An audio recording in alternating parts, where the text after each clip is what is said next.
आपको किसने बोला, किसने आरोप लगाया है? मिस्टर महमूद मदनी ने, अरशद मदनी ने या जमात इस्लामी हिंद के लोगों ने? हवाबाजी की बातें जो वो कर रहे हैं, वो लोग बेईमानी, चोरी और मिल्लत को बेच रहे हैं। मैं इसलिए नाम लेके पूछ रहा हूँ। जमीयत उलमा हिंद ने, दोनों ने मुझे अप्रोच किया था, खुद जमात इस्लामी हिंद ने मुझे अप्रोच किया था, मेरे नाम पे जहाँ तक मुझे इन्फॉर्मेशन है उन लोगों ने बड़ी बड़ी रकमें मिडिल ईस्ट से और पूरे मुल्क से इकट्ठी की हैं। इसीलिए मुझे वो अपने फंक्शंस में ले जाते थे।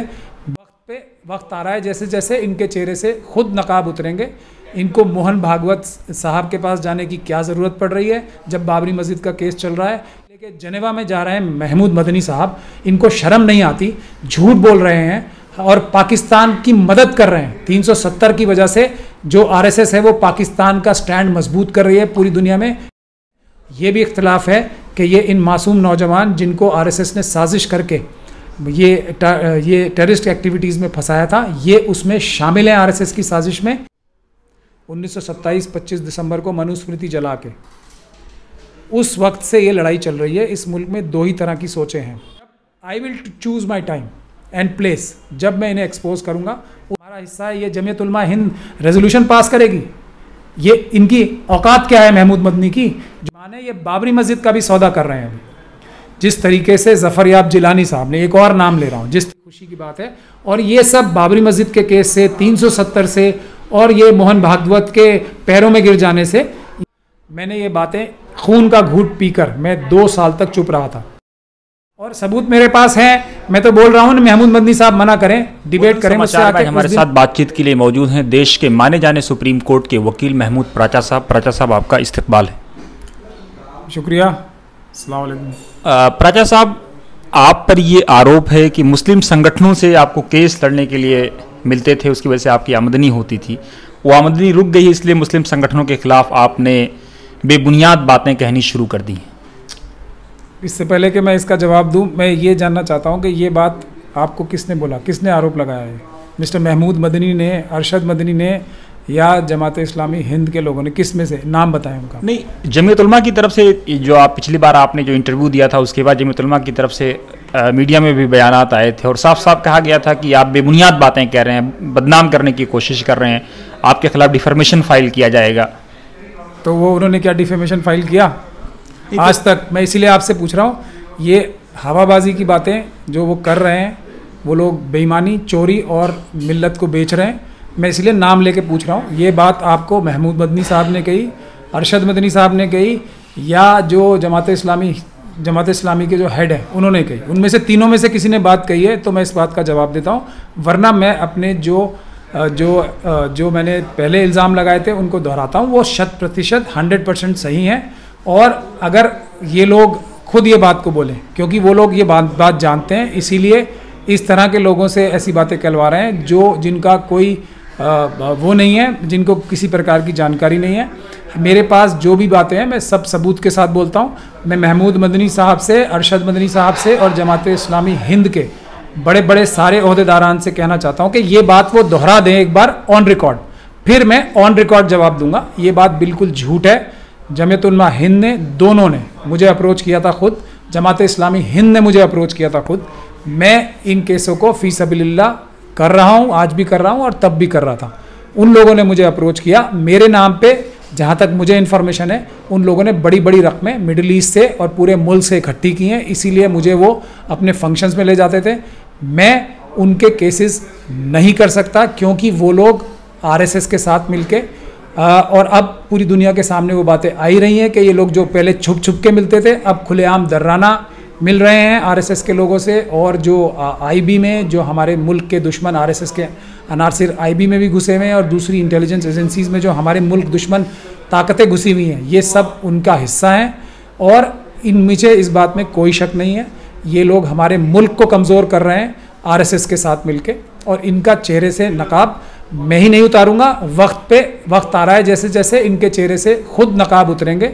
इनको मोहन भागवत साहब के पास जाने की क्या ज़रूरत पड़ रही है जब बाबरी मस्जिद का केस चल रहा है? इनको 370 के ख़िलाफ़ बोलने की क्या ज़रूरत पड़ रही है? यहाँ से लेके जेनेवा में जा रहे हैं महमूद मदनी साहब, इनको शर्म नहीं आती, झूठ बोल रहे हैं और पाकिस्तान की मदद कर रहे हैं। 370 की वजह से जो आरएसएस है वो पाकिस्तान का स्टैंड मजबूत कर रही है पूरी दुनिया में। इमरान खान को जो कोई नहीं पूछता था, आज टर्की, मलेशिया और सऊदी अरब, इन सब कंट्रीज में इमरान खान की वैल्यू बढ़ गई अमित शाह के 370 हटाने से और इनके जाके सारी जगह उसके खिलाफ बोलने से। अदरवाइज इमरान खान को और पाकिस्तान को दुनिया में कोई नहीं पूछ रहा था।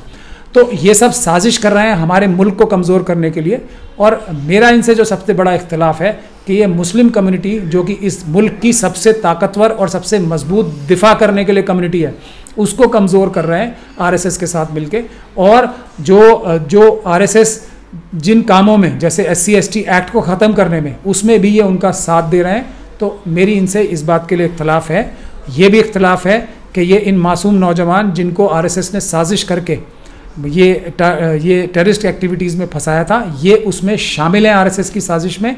ये बच्चों को, मेरे पास सब सबूत हैं, ये बच्चों को जो साहब आप इतनी बड़ी बातें कह रहे हैं, सिक्योरिटी एजेंसीज पे आप इस तरह के इतने संगीन आरोप लगा रहे हैं, आरएसएस पर इतने संगीन आरोप लगा रहे हैं, आप इस तरह के सबूतों को लेकर के देश के सामने क्यों नहीं आ रहे हैं? देश की अस्मिता का सवाल है, एकता का सवाल है, अखंडता का सवाल है। आप खुद कह रहे हैं कि आप भारत को महफूज करना चाहते हैं, मजबूत करना चाहते हैं, दलितों को साथ लेकर के, मुसलमानों को साथ लेकर के, पिछड़ों को साथ लेकर के।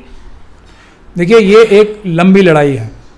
बाबा साहब भीमराव अंबेडकर ने जो मनुवाद के ऊपर सबसे बड़ा हमला किया 1927 25 दिसंबर को मनुस्मृति जला के, उस वक्त से ये लड़ाई चल रही है। इस मुल्क में दो ही तरह की सोचें हैं और लाइन खिंची हुई है। अब वो लाइन एकदम साफ हो गई है। एक है मनुवादी सोच, एक है अंबेडकरवादी सोच। तो हम लोग अंबेडकरवादी हैं, हमारी लंबी लड़ाई है। मैं क्योंकि एक वकील भी हूँ, तो मैं ऐसे टाइम पे ये सारे सबूत, मैं इसीलिए बार बार इन लोगों के नाम लेके बोल रहा हूँ। अगर इनकी बात में ज़रा सी भी सच्चाई है किसी भी बात में, तो ये खुद सामने आए, डिबेट करें मुझसे, मैं भी अपने सबूत लेके आऊँगा। जो इल्ज़ाम ये मुझ पे लगा रहे हैं, तो मैं भी सबूत लेके आऊँगा और ये भी सबूत लेके आए। तो मैं इन लोगों का नाम लेके इसीलिए बात करता हूँ। और ये लोग जिनसे जवाब दिलवाते हैं वो बेचारे नासमझ लोग हैं, वो तो छोटे मोटे गुनहगार हैं। बड़े गुनहगार ये हैं, इसलिए मैं जो छोटे गुनहगार हैं उनका नाम भी नहीं लेता हूँ। और वक्त आने पर जब I will choose my time and place, जब मैं इन्हें एक्सपोज करूँगा, उससे पहले इनकी जो कारगुजारी है, मैं बता ही रहा हूँ जैसे आपको, ये बोलने वाले महमूद मदनी साहब हो गए कि कश्मीर भारत का हमारा हिस्सा है, ये जमीयत उलमा हिंद रेजोल्यूशन पास करेगी। ये इनकी औकात क्या है महमूद मदनी की, जो भारत का अभिन्न हिस्सा बताने के लिए रेजोल्यूशन पास कराएंगे अपनी जमात में। कश्मीर भारत का अभिन्न हिस्सा था, है और रहेगा। उसमें किसी अमित शाह की, किसी महमूद मदनी की ज़रूरत नहीं है। ये लोग सिर्फ ड्रामेबाज हैं, बेईमान हैं, इंटेलेक्चुअल तौर पे भी बेईमान हैं और ये फाइनेंशियल बेईमान भी हैं। तो इन लोगों को एक्सपोज करना एक पूरे तरीके से किया जाना चाहिए, ताकि कोई शक और शुबे की गुंजाइश न रह जाए लोगों के सामने कि ये लोग बेईमान हैं। ये बाबरी मस्जिद का भी सौदा कर रहे हैं अभी। जिस तरीके से ज़फ़रयाब जिलानी साहब ने, एक और नाम ले रहा हूँ, जिस तरीके से ज़फ़रयाब जिलानी साहब ने ये दिखा दिया कि मैंने गलती से एक दिन ये बोल दिया सुप्रीम कोर्ट में कि राम चबूतरे पे राम जन्मभूमि थी, इस प्रकार की बात करना, ये सिर्फ और सिर्फ एक मौका देना है दूसरी साइड को, अपने केस को कमज़ोर करना। आज तक ना इन्होंने स्टेटस को एंटे की बात की है, ना एप्लीकेशन लगाई है। दूसरी बात अब जो एक नई निकल के सामने आ रही है, ज़फ़रयाब जिलानी साहब और ये आर्गूमेंट जब हो रहे हैं सुप्रीम कोर्ट में कि आज तक इन लोगों ने जो आर्कियोलॉजिकल सर्वे की रिपोर्ट है, जिसकी बुनियादी बात यह है कि वो 11 साल बाद, बाबरी मस्जिद शहीद होने के 11 साल बाद अगर उस जगह से एक ASI की रिपोर्ट तैयार की जाती है तो उसकी कानून की नज़र में कोई वैल्यू नहीं होती, क्योंकि उससे छेड़छाड़ करने के 11 साल तक, लंबे एक तवील अरसे तक मौका था, तो उसकी कानूनी वैल्यू ज़ीरो है।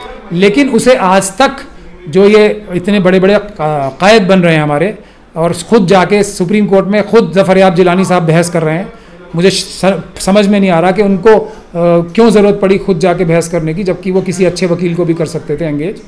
तो सिर्फ और सिर्फ इसलिए कि आज तक ASI की रिपोर्ट भी चैलेंज नहीं की है, ऐसा भी मुझे नज़र आ रहा है इनकी बहस से। तो किस हद तक ये कॉम्प्रोमाइज़्ड हैं सारे लोग। लेकिन मुझे जो खुशी हो रही है वो ये हो रही है कि जो हमारी मिल्लत है, मुस्लिम कम्युनिटी है, दूसरी माइनॉरिटी सिख कम्युनिटी है, माइनॉरिटीज़ की क्रिश्चियन कम्युनिटी है, बौद्ध कम्युनिटी है, और हमारे SC/ST भाई जो हैं, इनमें इतनी ज़्यादा ताकत है कि इनके लीडर्स इनके सब लीडर्स मिलके भी इन्हें अब गुमराह नहीं कर सकते। ये हमें सबसे बड़ी खुशी की बात है। और ये सब बाबरी मस्जिद के केस से, 370 से और ये मोहन भागवत के पैरों में गिर जाने से ये जाके ये लोग सब एक्सपोज हो रहे हैं। जो भी मैं समझता हूँ ये सब हमें ऊपर से ही मदद हो रही है। हमारी जो SC ST और माइनॉरिटीज़ और OBC जो कम्युनिटी है उसको सही रास्ते पे लाने के लिए ऊपर वाला शायद इन लोगों को एक्सपोज कर रहा है बार बार। ये इतने संगीन आप आरोप लगा रहे हैं और आप कह रहे हैं कि वक्त आने पर आप इस सबको एक्सपोज करेंगे, वो वक्त कब आएगा? मैंने आपको बताया ना, मैं किसी के दबाव में आके, किसी के प्रेशर में आके या किसी हालात के दबाव में आके कोई काम नहीं करता हूँ। मैंने ये बातें खून का घूंट पीकर मैं 2 साल तक चुप रहा था। महमूद मदनी साहब मुझसे 50 बार हिमायत बेग के केस के बाद 85 बार वादे कर चुके थे कि नहीं, हम लोगों ने गलती की है आपके खिलाफ बोल के, हम उसे सुधारेंगे और अपने महाराष्ट्र के प्रेसिडेंट को हटाएंगे।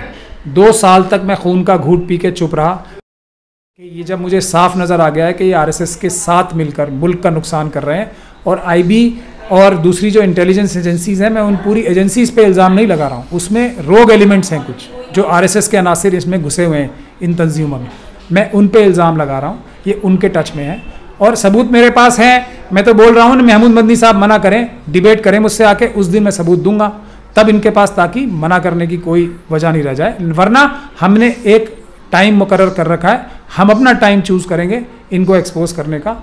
वो टाइम आएगा और आपको भी उसमें बुलाया जाएगा। दोस्तों, ये थे महमूद प्राचा साहब, भारत के बहुत सीनियर वकील, सुप्रीम कोर्ट के बहुत जाने माने वकील हैं। इनके बहुत संगीन आरोप हैं। इनके आरोपों की हम सच्चाई नहीं करते हैं, लेकिन ये खुद इनवाइट कर रहे हैं कि जिन लोगों पे ये आरोप लगा रहे हैं उनको वो आकर के डिबेट करें, वो आकर के अपना पक्ष रखें, देश के सामने रखें। बहुत बहुत शुक्रिया। आप देखते रहिए वतन समाचार।